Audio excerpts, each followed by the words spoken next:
10절 그 땅에 기근이 들었으므로 아브람이 애굽에 거류하려고 그리로 내려갔으니 이는 그 땅에 기근이 심하였습니다. 기근이 아래 위로 두 번 나옵니다. 아주 극심한 기근을 이야기하는 겁니다. 라하브가 기근입니다. 라하브 바 아라츠 라하브 바 아라츠. 본절 중간에 나오는 아브라함의 애굽 여정이 결코 불신앙에 의한 것이 아니라 어쩔 수 없는 자연의 재해로 인한 결과였음을 강조하기 위해서 기근이 아주 극심하다는 것을 두 번을 펴면서 나타냅니다. 라하브 기근이거든요. 기근. 아브라함이 왜? 자, 방금 요게 요 세설을 이렇게 해놨는데 아브라함이 애굽에 내려가면 안 되었을까요? 권사님. 예? 애굽에 내려가면 안 되었을까요? 아브라함의 3대 실수를 이야기하거든요. 애굽에 내려가는 거. 애굽에 내려가서 자기 부인을 아내라고 안 그러고 누이라고 했는 거. 이스마엘을 통해서 하갈을 통해서 이스마엘을 낳았는 거 3대 실수라고 이야기하는데 애굽으로 내려가는 게 실수였을까요? 왜 그럴까요? 실수한 것 같은데요. 실수한 것 같아요. 하나님께 안 먹고 가는 예, 정답. 갈 수도 있을 수도 있어요. 하나님한테. 예. 초신자. 아브라함은 초신자. 하나님께 묻지 않았다는 거. 물어야 돼요. 하나님께서는 갈 길을 보여주셨거든요, 계속. 그죠? 그래서 가나안 땅까지 인도하셨어요. 거기까지 했는데 하나님께서 보여주시지도 않았는데 갔어요. 인간적인 눈으로 기근을 봤다는 거죠. 너무 심하니까 실제로는 하나님이 내려가라고 할 수도 있었어요. 그런데 하나님의 뜻은 그건 아니었다는 거죠. 당시 아브라함이 살던 팔레스타인에는 샘이나 강이 흔하지 않았습니다. 비 한 방울 없는 오랜 가뭄이 닥치면 극심한 피해를 입을 수밖에 없었던 지역입니다. 특히 당시 아브라함이 머물렀던 남방 네게브 사막 지역입니다. 원래부터 거치는 땅이었습니다. 가뭄이 닥치면서 간간히 있던 풀마저 다 말라버렸습니다.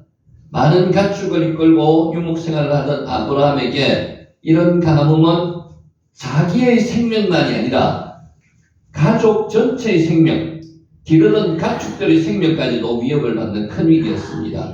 그래서 결단을 해야만 했습니다. 하나님께 묻고 갔으면 좋았을 텐데.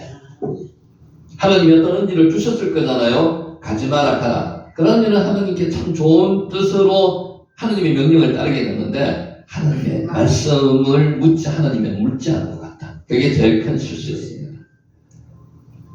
요 글자 한번 보세요. 라하브가 기근입니다. 라하브.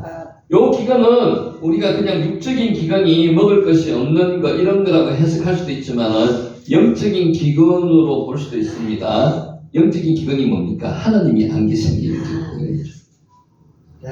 라하브 기근. 애굽에 거류하려고 요 뜻을 보더라도 애굽에 살로 내려가는 것은 아닌 듯한 단어를 썼습니다.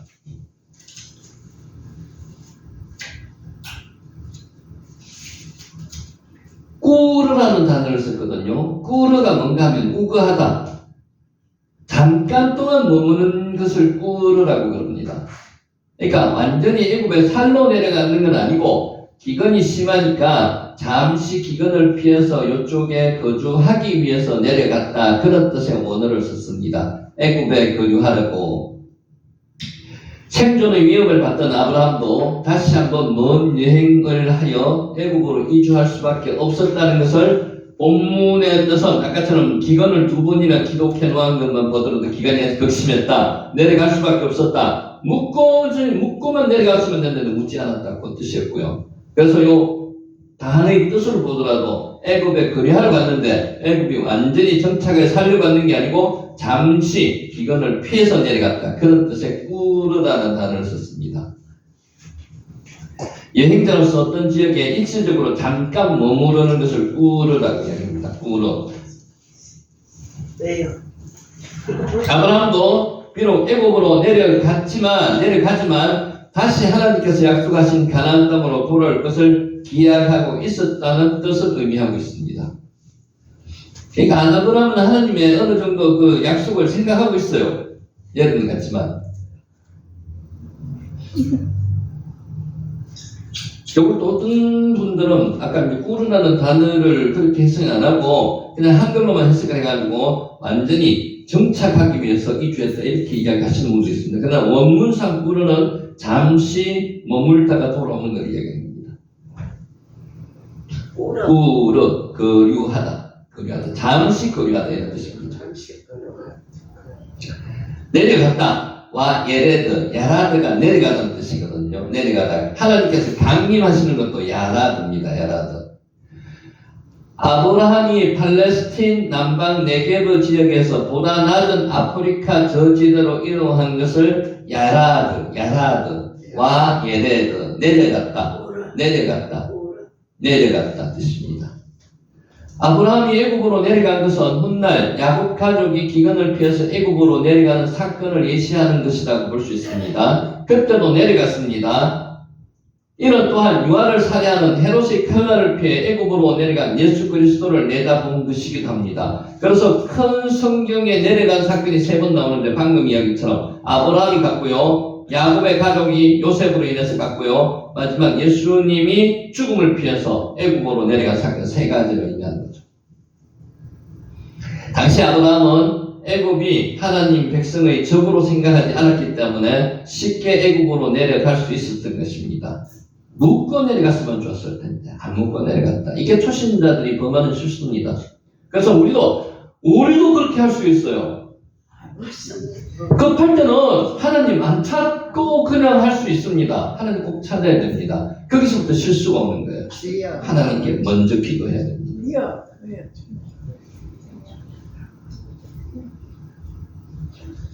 하나님께서는 기근이 아니면 믿음의 조상 아브라함이 내려가지 않았을 애굽 땅으로 기근을 통해서 내려가게 하셨습니다. 하나님께서는 막지 않으셨어요. 하나님께서 주신 것 중에서 인간의 자유의지를 주셨어요. 그냥 무조건 못하게 하거나 그렇게 하지 않았어요. 하나님은 자유의지를 주셨기 때문에 그 자유의지를 갖고 행동했는 거에 대해서 책임을 지게 하시지 막거나 하시지는 않습니다. 아브라함 자손들이 400년 동안 객으로 머물게 될 환경을 미리 보게 하신다는 그런 뜻도 가지고 있습니다. 위험에 처한 상황에 대처하는 자신의 모습 속에서 비굴함과 남을 속이는 옛 사람의 모습을 보게 하심으로써 하나님을 의지하지 아니할 때는 자신도 언제든지 타락할 수 있는 인간임을 경험하게 하셨습니다. 우리한테도 그렇습니다. 기도하고 나서도 하나님께 어떤 감동을 받았는데도 내 혼자 생각처럼 행동할 때가 있어요. 하나님은 막지 않습니다. 그대로 두고 보시지만은 거기에 대한 부분에 대해서 책임을 물으십니다. 그래서 배우게 하시는 거죠. 오늘 아브라함으로 통해서 명령은 하셨지 않았지만은 여러 가지 의미를 하나님께서는 주시고 계신 거라고 보시는 거죠. 이러한 경험을 통해서 아브라함은 자기 자손을 위해 기도할 수 있었을 뿐만 아니라 더욱 하나님을 의지하는 신앙을 가지게 됐습니다. 그래서 나중에 아브라함이 이런 걸 느끼게 되는 거죠. 그래서 하나님의 뜻이 이렇다는 것을 알게 된다는 겁니다. 우리도 지금 이제 12월 마지막 마감을 하면서 1년 동안 하나님께서 내가 이런 행동을 했던 것도 맞지 않으신 것은 이런 뜻으로 하나님께서 그렇게 하셨구나. 앞으로는 하나님께 먼저 묻고 행동을 해야 되겠다. 이런 것도 각오해야 된다는 거죠. 우리도 어쩔 수 없는 필연적인 상황에 부딪힐 때가 있습니다. 그럴 때 우리는 반드시 그것을 통해서 우리를 가르치려고 하는 하나님의 계획을 되새겨 보아야 됩니다. 어떤 사람들은 과거를 되돌아보지 않는 사람들이 있습니다. 과거를 되돌아본다는 것은요, 나의 잘못이 무엇인가를 깨달을 수 있는 기회입니다. 하나님께 회개할 수 있는 기회입니다. 그런데 미래만 자꾸 봐요. 그게 점쟁이들이 하는 방법입니다. 점쟁이들은 과거에 대해서 신경 안 씁니다. 미래의 점만 예측해 줍니다. 그러니까 점을 보러 사는 사람이 내 과거가 뭡니까 물어보는 사람은 없어요. 그럼 바보들이죠. 점 보러 가는 사람들은 전부 다 미래에 어떤 일이 생길 건지에 대해서 점을 보러 가는 겁니다. 그래서 점쟁이들의 특징이 앞을 내다보면서 이야기해 주는 거예요. 그러니까 그분들도 나름대로 그 사람들도 자기 신이 있어가지고 일정 부분 맞출 수도 있습니다. 다 틀린 것도 아닙니다. 근데 그렇게 미래를 예측해가 가는 그 미래는 절대로 행복한 미래가 될 수가 없습니다. 우리는 먼저 과거를 되돌아보면서 먼저 회개부터 해야 됩니다. 회개. 1번 회개. 거기서부터 현대에서 열심히 노력하고 하나님이 지시해주는 그 방향으로 가는 게 우리 기독교인들의 할 일이라는 거죠.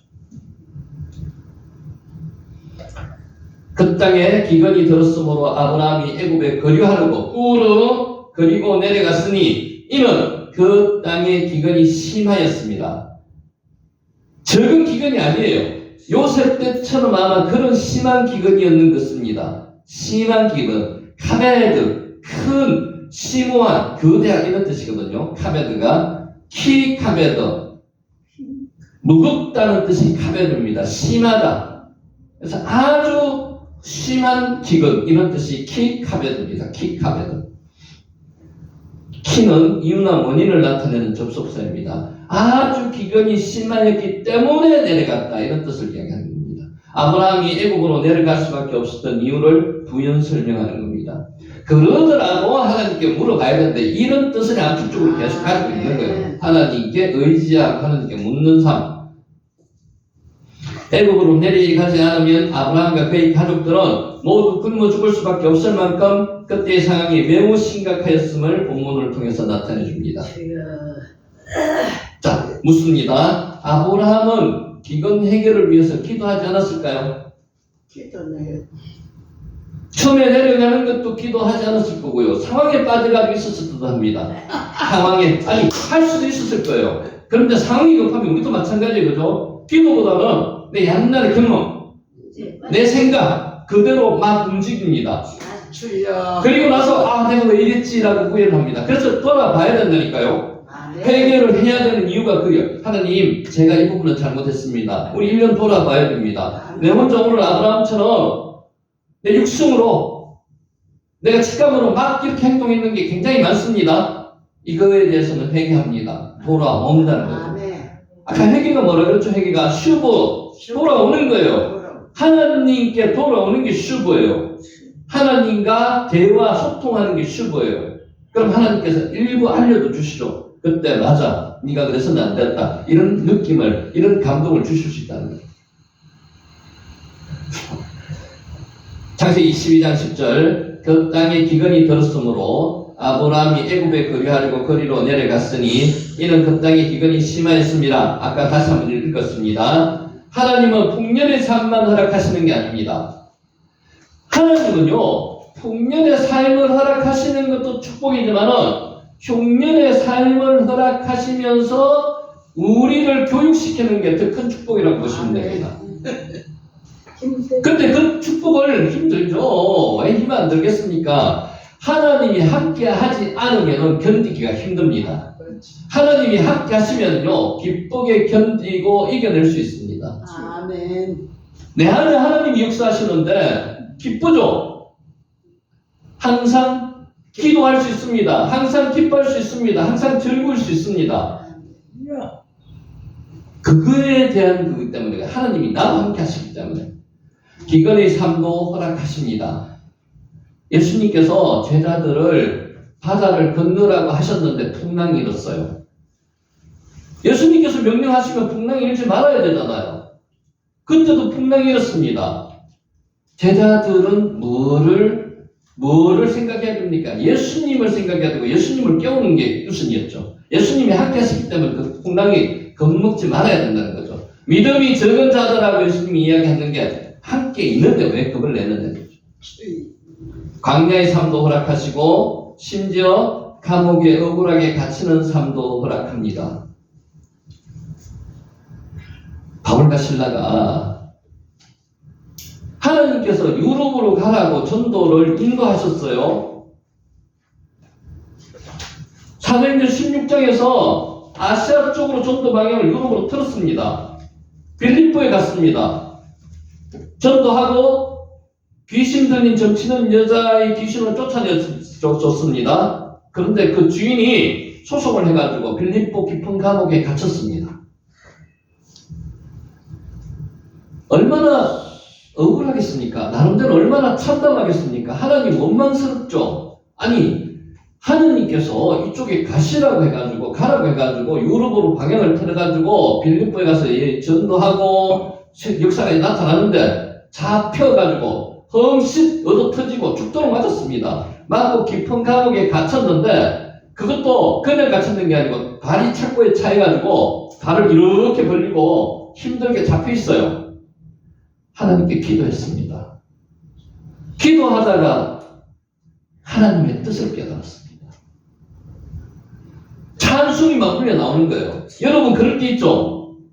하나님의 무슨 뜻으로 나에게 이런 광야를, 이런 기근을 허락하시는지 깨달을 때가 있습니다. 그죠? 하나님의 뜻을 깨달으면 어떻게 했습니까? 기쁘죠. 하나님이 나와 함께 하시는데, 그럼 어때요? 찬송이 나오죠. 찬송이. 바울과 신라가 그 깊은 빌립보 감옥에서 찬송을 부를 수 있는 이유가 뭘까요? 하나님이 나와 함께 하시는데, 하나님이 승리가 나한테 있는데, 이 승리를 깨달았을 때 기쁘죠. 찬송이 울려 나옵니다. 그죠? 광야의 삶을 기근을 허락하셨을 때 하나님이 나와 함께 하시면서 나에게 왜 이런 기근을 허락하셨는지 느꼈을 때, 깨달았을 때 기쁨이 나오죠. 그래서 이것을 이겨낼 수 있다는 거예요. 권사님 말씀대로 여기 힘듭니다. 광야가 힘듭니다. 힘든 광야에서 이겨낼 수 있는 방법은 하나님께서 나와 함께 하신다. 아멘. 고난은 하나님이 관심과 관심입니다. 광야는 하나님께서 자녀들을 훈련하는 장소이자 방법입니다. 하나님의 관심이 있으시기 때문에 고난을 통해서 우리의 삶을 간섭하시며 다루가십니다. 하나님을 알게 하시며 내가 어떤 사람인지 깨닫게 합니다. 과거를 되돌아보게 하시는 거죠. 그러면 나는 능력도 없고 아무것도 없는데 하나님이 이런 사람으로 나를 만들어 가기 위해서 내한테 이런 광야와 고난과 기근을 허락하셨으니 하나님께서 역사하심으로 내가 깨닫는 거죠. 그때 하나님에 대한 감사, 찬송, 예배가 나오는 겁니다. 만약에 여러분의 삶에 기근이 생겼다면 무엇을 먼저 해야 되겠습니까?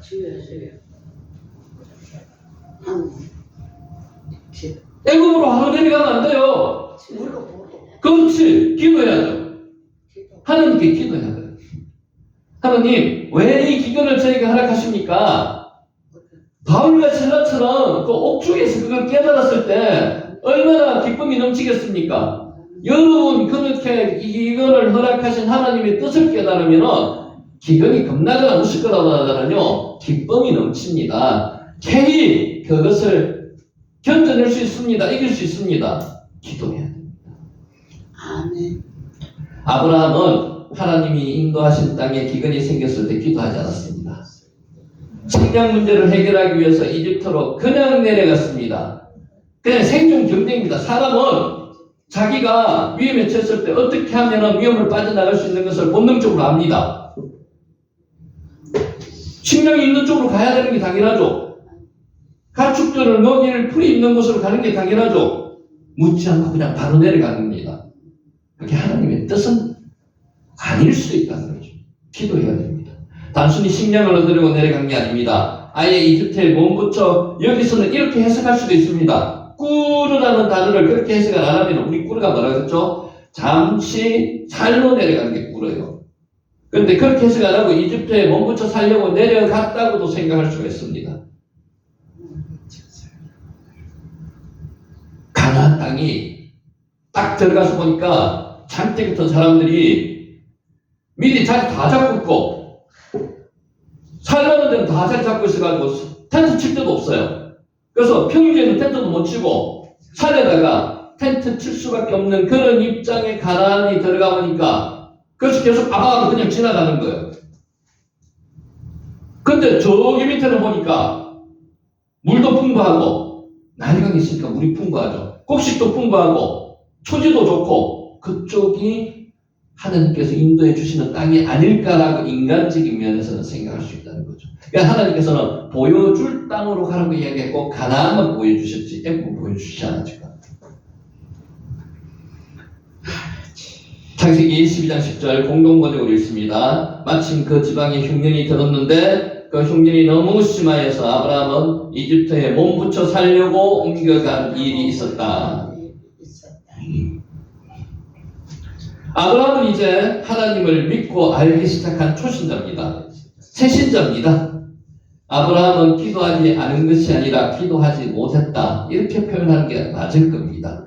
기도를 해야 되는데 안 했다고 생각했는 것보다 이걸 기도해야 되나 몰랐다는 걸 수도 있습니다. 초신자 때는 그럴 수 있습니다. 그런데 우리는 지금 안 그렇죠. 우리는 초신자가 아니잖아요. 그죠? 기도를 당연히 해야 되는데 못하고 그냥 본능적으로 어떤 사건을 대하는 게 참 많습니다. 기도해야 됩니다. 잠시 잠깐이라도. 그렇지. 신앙의 수준과 깊이는 한순간에 생기는 것이 아닙니다. 어떤 분들은 기도하는 모습이나 기도하는 목소리만 들어도 그분이 어느 정도 기도의 경륜이 있는지 대충 이해를 합니다. 압니다. 그죠? 신앙의 수준과 깊이는 한순간에 생겨나는 게 아니에요. 대충 압니다. 이해합니다. 신앙은 속성 과정으로 만들어지지 않습니다. 빨리 만들어지지 않습니다.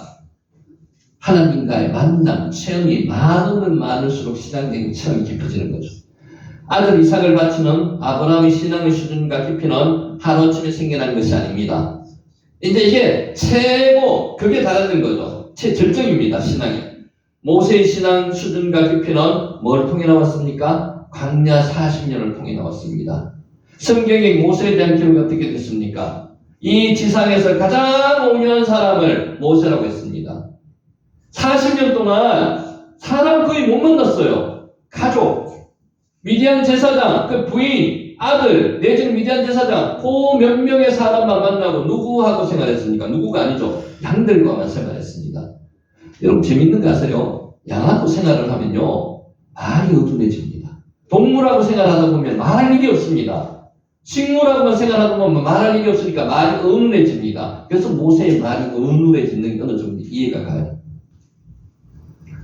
그때 누구랑 이야기하는 거예요? 하나님과 계속 만날 거예요. 그 새 광야 40년이 어떤 광야의 생존 방법을 가르쳐 주시는 그거일 수도 있지만 플러스가 하나님을 만나는 시간입니다. 모세는 태어나자마자 왕궁에 들어갔습니다. 제왕교육을 받았어요. 그 40년 제왕교육 받았는 플러스 해가지고 이제 40년을 하나님이 직접 교육을 시켜주시는 거죠. 광야는 교육 장소입니다. 맴이 앞에 들어가죠. 네모처럼 요게 맴입니다. 미드바르가 광야잖아요. 다바르가 있는 장소가 맴이 요 장소를 표시하는 전치사거든요. 미다바르 이런 뜻이에요. 미다바르가 말씀이 있는 곳이 광야라는 뜻입니다. 하나님이 계시는 게 광야라는 거죠. 미다바르, 미드바르, 광야. 누구나 하나님의 종들은 미드바르를 거쳐왔습니다. 미드바르를 거치지 않으면요, 광야를 거치지 않으면 사울처럼 됩니다. 사울은 광야 안 거쳤습니다. 하나님의 그런 교육을 안 받았습니다. 다윗은 광야를 거쳤습니다. 사울이 죽이려고 몇십 년을 따라다녔잖아요. 따라다니더라도 거기서 광야의 하나님의 교육을 받으면서 이겨냈습니다. 그래서 사건이 생겼을 때도 빨리 회개하지 않습니까? 밧세바를 범했을 때도 빨리 회개하지 않습니까? 사울은 회개 못합니다. 안 했습니다. 광야를 거치지 않은 사람과의 차이입니다. 신앙생활이 그냥 평탄하게 신앙생활 했는 사람들도 중요합니다만은 하나님과의 경험이 많으면 많을수록 신앙에서 하나님과의 깊이가 더 깊어지는 거예요. 신앙의 수준과 깊이는 실패와 실수를 통해서 만들어집니다. 성공만이 중요한 것은 아닙니다. 실패를 통해서도 하나님을 만날 수 있고 하나님과의 관계가 깊어질 수가 있습니다. 아브라함은 지금 실수를 통해서 하나님과의 관계가 지금 깊어집니다. 하나님께서 왜 나에게 이렇게 하셨는지 그때서야 깨달을 수 있는 거죠. 뒤돌아보니까 하나님께서 이런 것 때문에 이렇게 하셨다. 거기서 배우는 겁니다.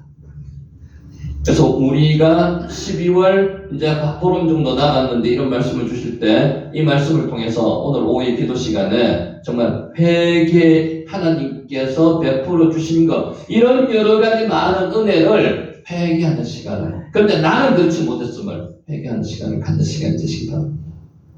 하나님은 기도하지 않고 이집트로 내려가는 아브라함을 막지 않으셨습니다. 자유의지를 존중해 주셨어요. 실패를 통해서 배우게 만들어 주시는 거죠. 하나님이 때로는 침묵하십니다. 그것이 나에게 유익이 되기 때문입니다. 하나님의 교육 방법은 무궁무진하세요. 아주 위급할 때는 하나님께서 보좌에서 벌떡 일어서가지고 그것을 간섭을 하시지만 또 안 그럴 경우에는 차분히 지켜보시기도 하시는 거죠. 실패와 실수가 나에게 유익이 되기 때문에 그대로 내버려 주십니다. 시편 110편 71편 우리가 잘 아는 구절입니다. 세 번역으로 읽습니다. 고난 당한 것이 내게는 오히려 유익하게 되었습니다. 그 고난 때문에 나는 주님의 율례를 배웠습니다. 고난이 굉장한 하나님의 선물이라는 것을 이 체험을 하신 분들은 압니다. 아멘. 아멘. 아멘. 아멘. 우리 가슴 속에, 우리 머릿속에, 마음속에 아직까지 해결되지 않고 있는 문제들 있죠. 없는 사람 없습니다. 다 있습니다. 그것이 하나님께서 여러분을 사랑하심으로 말미암아 기도 제목입니다. 아멘. 그 기도 제목을 이루는 것도 하나님의 때와 시와 하나님께서 가장 적절할 때 가장 좋은 방법으로 이루어 주십니다. 아멘. 기도하면서 그것을 깨닫는 거죠. 기도하면서 하나님의 뜻을 깨닫는 게 그게 기도입니다.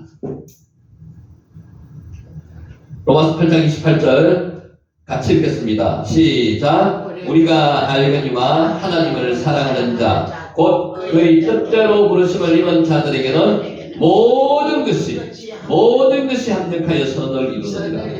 한 가지만이 아니고요. 모든 것이 합쳐서 선을 이룹니다. 합력하여 선을 이루시. 하나님의 자녀들에 대한 특권입니다. 아멘. 아멘. 11절 그가 애굽에 가까이 이르렀을 때에 그의 아내 사례에게 말하되 내가 알기에 그대는 아리따운 여인이라. 이 구절 때문에 말이 맞습니다. 자, 이때는 사라의 나이가 몇 살이라고요? 몇 살? 아브라함이 75세 때 하란에서 지금 가나안으로 출발했습니다. 75세라 잡으면은 아내의 나이는 몇 살? 10살 차이 나죠? 65세. 65세 여인이 아리따운 여인이라고 이야기할 정도의 이런 표현을 쓸 수 있었을까요? 이게 성경에 잘못 기록되었을까요? 성경은 잘못 기록된 게 없습니다. 여기 여러 가지 학설이 있습니다. 여러 가지 학설 중에서 첫째가 여자가 아이를 낳지 않으면은 아가씨처럼 젊음을 오래 유지한다. 이런 설도 있습니다. 어느 정도 이해는 하시죠? 아이를 낳지 않았어. 두 번째, 당시와 지금의 미의 기준이 달랐어. 옛날에는 나이 많은 사람을 미인이라고 했다. 이렇게 할 수도 있습니다.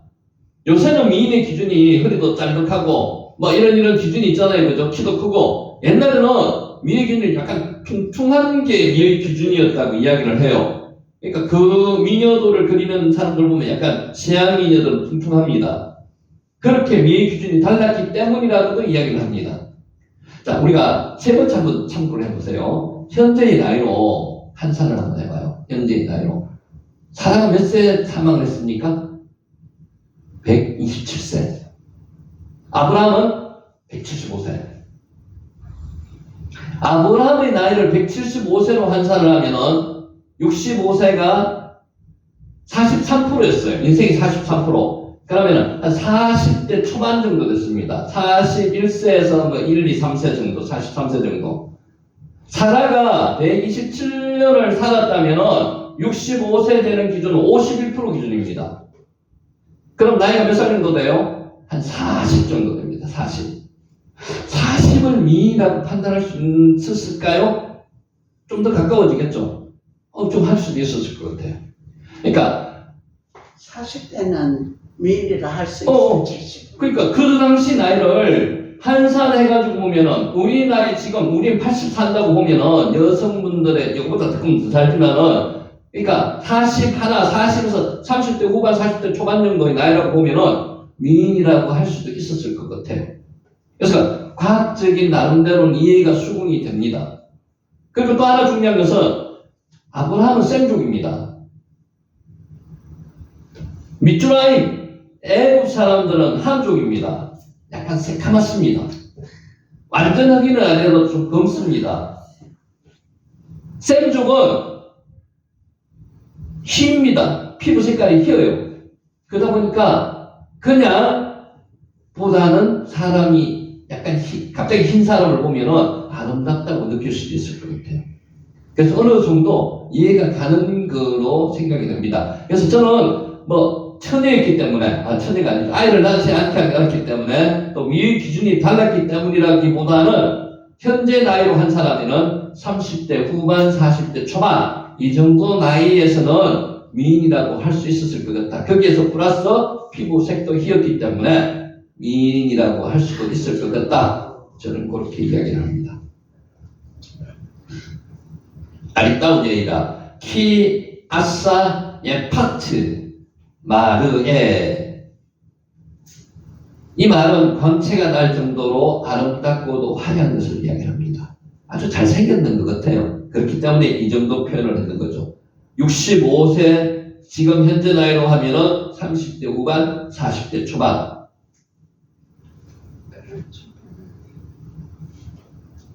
그래서 우리가 그냥 막연하게 생각하는 것보다는 조금 합리적으로 생각하면은 사라는 그 당시 사람들이 봤을 때 아주 예뻤다. 그래서 아브라함이 걱정할 정도가 됐다. 그렇게 판단함이 맞을 것 같습니다. 자, 시간이 많이 갔네요. 마지막 마치도록 하겠습니다. 20분. 맞아요. 자, 묻습니다. 여러분 행복하세요? 예. 예, 아멘. 행복하세요? 예. 얼굴이 나타납니다. 속은 안 그런데 막 이해가 하는 거. 물론 그것도 방법입니다. 행복해야 됩니다. 해주여. 행복해야 됩니다. 감사합니다. 글로리 보셨어요? 글로리? 글로리 저 시간 보실 시간 잘 없죠? 저도 짤로만 몇 개 봤는데 못 봤어요. 못 봤어요? 그냥 우리 간단하게 이런 사람 인물이 나옵니다. 이 사라는 글로리 나오는 인물입니다. 대형교회 목사 딸이에요. 겉으로는 신앙이 좋은 사람이며 하나님의 축복을 받은 사람이며 행복한 사람입니다. 하지만 그녀는 전혀 행복하지 않습니다. 특히 목사님들 따님이 실제로 행복하지 않는 사람들이 상당히 많습니다. 위장된 신앙을 간직하고 있는 사람들이 많습니다. 장로님들 딸들도 그런 분이 많습니다.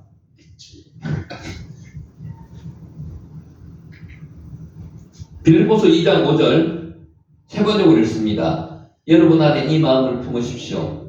곧 그리스도 예수의 마음이기도 합니다. 2장 6절에서 8절 있습니다. 그는 하나님의 모습은 지니셨으나 하나님과 동등함을 당연하게 생각하지 않으시고 오히려 자기를 비워서 종의 모습을 취하시고 사람과 같이 되셨습니다. 그는 사람의 모양으로 나타나셔서 자기를 낮추시고 죽기까지 순종하셨으니 곧 십자가에 죽기까지 하셨습니다. 하나님이 왜 십자가에 돌아가셨습니까? 예수님이 우리를 구원하기 위해서, 우리 죄를 사해 주시기 위해서 십자가에 돌아가셨잖아요. 인간의 모습으로 안 오셔도 됩니다. 인간의 모습으로 오셔야지만 이 죄를 사해 줄 수 있기 때문에 인간의 모습으로 낮아지게 오셨고 피조물인 인간에 의해서 하나님이 돌아가셨습니다. 우리의 죄를 사해 주시기 위해서. 하나님이 우리에게 원하시는 게 뭘까요?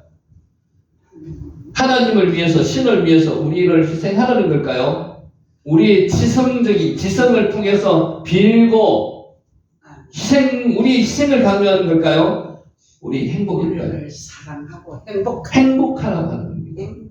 아브라함을 누구를 위해서 떠나라고 이야기를 했어요? 너를 위해서, 너를 위해서, 나를 위해서 떠나는 겁니다. 하나님은 인간의 구원과 행복을 위해서 자신을 희생하셨습니다. 조물주 창조자인 하나님이 인간을 만드셨는데 그 만드신 피조물 인간에게 하나님이 죽으셨습니다. 살해당했었습니다. 우리 죄를 사하여 주시기 위해서, 우리를 구원하시기 위해서, 우리의 행복을 위해서. 하나님을 위해서가 아닌 우리의 행복을 위해서 우리의 비움을 요구하십니다. 자, 성경 말씀이 누구를 위해서 기록해 놓는가요? 하나님을 위해서? 아니에요. 우리를 위해서 기록해 놓으십니다. 우리의 행복을 위해서 비우라고 이야기하는 겁니다. 아나하부 비우라는 거죠. 비우라는 거. 거기 그로기에 나오는 인물 중에서 최혜정이라는 사람이 나옵니다. 한국사 승무원입니다. 돈은 많은 친구들과 비교하며 열등감을 가지고 있습니다. 열등감을 가진 그녀는 힘 있는 사람 앞에서는 비굴하게 행동하고 힘없는 사람 앞에서는 비겁하게 행동을 합니다. 이게 보통 현대인들의 모습입니다. 강자한테 가면은 약해지고 약자 앞에서는 강해지는 모습입니다. 또 한 사람 나옵니다. 손명호라는 사람은 가진 것도 없고 내세울 것도 없습니다. 가난한 그는 부자의 친구들에게 무시를 당하고 이용당합니다. 비위를 맞춰줘요, 부자들한테. 마음이 비뚤어진 명호는 부자의 친구들 편에 서서 약한 사람들을 괴롭히며 폭력을 행사합니다. 나쁜 사람이에요.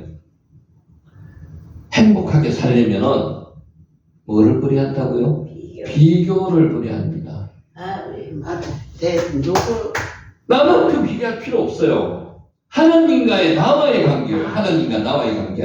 하나님만 쳐다보면 돼요. 김 집사하고 내가 비교할 필요 없어요. 김 집사는 김 집사대로 하나님을 쳐다보고 이 집사는 이 집사대로 하나님 쳐다보고 하나님만 바라보고 개인으로 가는 게 그게 하나님의 자녀들의 세상을 사는 방법입니다. 남과 비교하면 그때부터 불행이 시작되는 거예요. 남한테 비교할 필요 없습니다. 하나님과 나와의 관계만 비교해요. 하나님과 나와의 관계. 예수님을 믿는 사람은 돈과 외모, 학벌 때문에 가지는 열등감을 버려야 합니다. 나는 대학은 나왔는데 나는 고등학교밖에 못 나왔어요. 이거 열등감입니다. 고등학교 나온 사람은 하나님을 사랑하시고 대학교 나온 사람은 하나님을 더 사랑하시고 아니에요. 하나님과의 관계에서는 하나님과 1대1 관계입니다. 삼각형 관계 아니에요. 김집사와 나와 하나님 관계 아니라니까요. 사람이 변하지 않는 이유는 자기를 피워내지 못해서 그렇습니다. 왜 하나님께서 우리를 벼랑 끝으로 자꾸 모실까요? 왜 하나님께서 나의 가장 소중한 것을 가져가 버리실까요? 피워내라는 겁니다. 아브라함에게 고향과 친척과 아비 집을 떠나라는 게 뭐예요? 비우라는 겁니다. 비우라는 거. 과거를 비우라는 거예요. 비우라는 거예요. 자기 내면에 있는 상처와 아픈 문제가 있다는 것을 깨닫지 못하기 때문에 변하지 않습니다. 한 사람 또 나옵니다. 박연진 엄마는 연진에게 문제 해결은 앞에 있다고 뒤를 돌아보지 말라고 항상 말합니다. 정치로 다니는 아줌마가 연진이 엄마랍니다. 앞으로 뭘 해야 될까요? 결혼은 언제 누구랑 하게 될까요? 이런 거를 묻고 다니는 게 전 보는 거잖아요. 자기 삶을 돌아보지 못한 연진은 더 악한 사람이 되어서 몰락합니다. 회개를 모르는 사람들이에요. 자신을 되돌아보면서 하나님과 나와의 거리가 얼마나 떨어져 있는지 멀리 떨어지면 빨리 돌아오는 그게 회개잖아요. 회개를 해야 되는데 회개를 모르는 사람들입니다. 나를 비우기 위해서는 나의 삶을 돌아봐야 됩니다. 나의 내면을 들여다볼 수 있어야 됩니다. 오늘 여러분 내면을 한번 들여다보시기 바랍니다. 아버지. 멀리서 가지고 제3자 입장에서 내 내면을 한번 들여다보세요. 자기 내면은 자기가 제일 잘 알고 있을 거예요. 하나님과의 관계가 얼마나 멀리 떨어져 있는지. 회개는 나를 돌아보며 생각과 삶의 변화가 있어야 합니다. 쉬고 돌아보는 거예요. 돌아오는 거예요. 아멘. 광야는 하나님이 내 내면에 무엇이 있는지를 깨닫고 피워낼 수 있도록 허락하시는 기가 막힌 하나님의 선물이 광야입니다. 미드바르, 말씀이 있는 장소 미드바르, 그게 광야입니다. 하나님께서 시련을 여러분 한 사람 한 사람에게 알지 못하는, 남이 모르는 그 고통이 있습니다. 분명히. 그죠? 왜 주실까요? 미드바르, 말씀으로 돌아오시게 하는 장소가 미드바르. 또 하나 인물이 나옵니다. 전제주는 남들이 부러워하는 잘생긴 부잣집 아들입니다. 제주는 우월의식을 가지고 자신보다 힘이 없고 가난한 친구들을 이용하고 무시하고 폭행하고 괴롭혔습니다. 이런 사람들 많습니다. 돈이 있으니까 사건 어느 정도 저질러도 뒤에서 다 막아줍니다. 심지어 살인까지도 막아주는 그런 경우도 있습니다. 그런 게 영화대가 나오지 않습니까? 남들보다 많은 것을 가진 재준이는 소명의식이 없습니다. 돈을 버는 이유도 목적이 없습니다. 삶의 목적이 없으면요, 이 삶은 허무합니다. 사명이 없으면 허무해요. 하나님께 주신 사명, 여러분 오늘 다시 한번 확인하셔야 돼요. 재준은 눈의 장애를 가지고 있는 색을 구분하지 못하는 색약입니다. 남들보다 많이 가진 재준이는 소명의식이 없습니다. 김경란이라는 사람도 나옵니다. 학창시절에 친구들한테 학폭을 당했습니다. 상처와 아픔이 있음에도 불구하고 여전히 친구들이 그늘에서 벗어나지 못하고 그들을 위해서 일을 하고 있습니다. 요새 이런 사람 많습니다. 착한 사람. 겉으로 보기에는 굉장히 착한 사람입니다. 특히 한국 사람 중에서 이런 사람이 많습니다. 어려서부터 자기를 막 억눌러면서 살아왔기 때문에 이런 사람들 많습니다. 김경란은 나는 착한 사람이어야만 한다는 착한 사람 저구를 가지고 있습니다. 착한 사람 저구. 착한 사람 저구를 가진 사람은 거절을 하지 못합니다. 자신의 감정을 표현하지 못합니다. 밥을 먹으러 갈 때 메뉴를 고르잖아요. 고르라 그러면 잘 못 고릅니다. 남이 하는 것을 따라합니다. 곱탕 그러면은 자기는 비빔밥이 먹고 싶더라도 남이 하는 곱탕을 그냥 따라갑니다. 자기 의견이 적습니다. 착한 사람 조언을 가진 사람은 자신의 행복이 아니라 다른 사람의 행복을 위해 이용당합니다. 이렇게 본인도 느끼고 있어요. 근데 그걸 편하게 받아들여요. 착한 사람 조언에서 벗어나려면 나와 내 인상이 소중하다는 것을 인식해야 됩니다. 하나님이 만든, 나는 하나님이 만든 글작품이고 하나님의 작품인데 다른 사람에 종속된 사람으로 생각하는 거예요. 착한 사람 조언에서 벗어나려면 싫은 것은 NO! 아니라고 하는 법을 배워야 됩니다. 아니라고 하는 게 하나님이 가르쳐 주신 아닐 때 아니라고 하는 게 하나님의 방법입니다. 아버지. 맞죠? 모든 사람이 예스라고 할 때 하나님의 뜻에 반한다면 노라고 해야 됩니다. 야고보서 5장 12절 세 번역으로 읽습니다. 나의 형제 자매 여러분, 무엇보다도 맹세하지 마십시오. 하늘이나 땅이나 그 밖에 무엇을 두고도 맹세하지 마십시오. 다만 예해야 할 경우에는 오직 예라고만 하고 아니요 해야 할 경우에는 오직 아니요라고만 하십시오. 그렇게 해야 여러분은 심판을 받지 않습니다. 예, 아니요가 명확해야 됩니다. 믿는 사람들은. 착한 사람 종군에서 벗어나려면 자신이 원하는 것을 말하는 법과 감정을 표현할 수 있어야 합니다. 착한 사람 종군에서 벗어나려면 무조건 참지 말고 화내는 법도 배워야 됩니다. 하나님의 자녀들은 화내서는 안 된다. 아니에요. 화낼 수 있습니다. 화내지만은 절도 있게 정도껏 시간 오래 끌지 말고 화를 내야 됩니다. 화내는 모습도 보여줄 필요가 있습니다. 야고보서 6장 26절, 4장 26절 세 번역으로 읽습니다. 화를 내더라도 죄를 짓는 데까지 이르지 않도록 하십시오. 해가 지도록 노여움을 품고 끊고 있지 마십시오. 요게 화를 내되 절제하라는 말입니다. 아, 네. 우리를 향한 그리스도 예수의 마음은 우리의 기쁨과 행복입니다. 우리가 행복하게 사는 것을 하나님께서는 원하세요.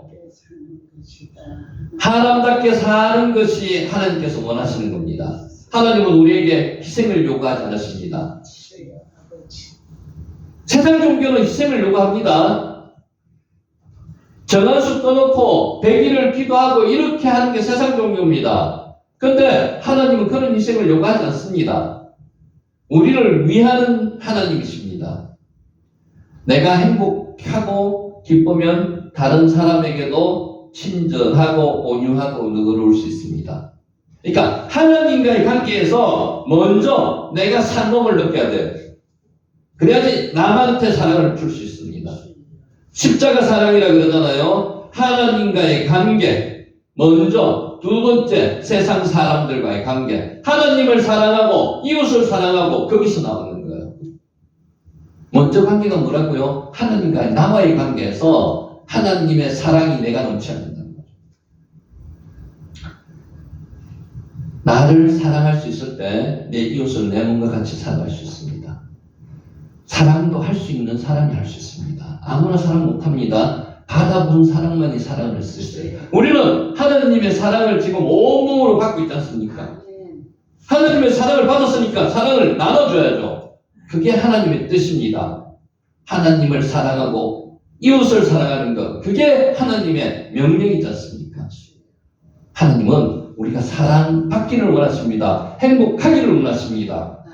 그렇기 때문에 하나님의 그 뜻을 여러분 잘 아셔야 됩니다. 하나님께서 당신의 자녀들이 행복하게 살기를 원하십니다. 그러기 위해서는 절대로 다른 사람과 비교하지 말아야 됩니다. 1번 비교하지 말아야 됩니다. 내 친척 누구 절대로 비교하지 말아야 됩니다. 특히 여자분들 남편을 누구와 비교하지 마세요. 남자분들도 마찬가지예요. 아내를 누구와 이웃집 누구와 김집사와 비교하면 절대로 안 됩니다. 하나님과 관계에서 하나님이 나에게 가장 친숙한 사람을 주신 게 내 배우자 배필입니다. 없는 배필이잖아요. 근데 왜 그것을 자꾸 비교해요? 비교하면은 거기서 이기는 장사는 하나도 없습니다. 다 지게 됩니다. 행복한 삶을 살려면 먼저 나를 사랑해야 됩니다. 하나님의 사랑을 내가 받아야 돼요. 내가 받고 있잖아요. 그래서 나눠줘야 됩니다. 그래야만 하나님의 성품, 요게 체다카라 그럽니다. 체다카 우리 배웠죠? 상대방에게 관대하고 친절하고 너그럽게 대할 수가 있습니다. 여러분이 사람을 만나면은 하나님의 성품이 나와야 돼요. 그래서 여러분을 보면은 하나님의 얼굴을 보는 듯한 느낌을 가지게 사람들에게 만들어줘야 됩니다. 이것은 자연스럽게 풍겨 나와야 된다는 거죠. 예수님의 성품을 간직하면서 행복하게 이 세상을 살아가는 저와 여러분이 되시기를 주님의 이름으로 축복하면서 오늘 강의를 마치도록 하겠습니다. 아멘. 기도드리겠습니다.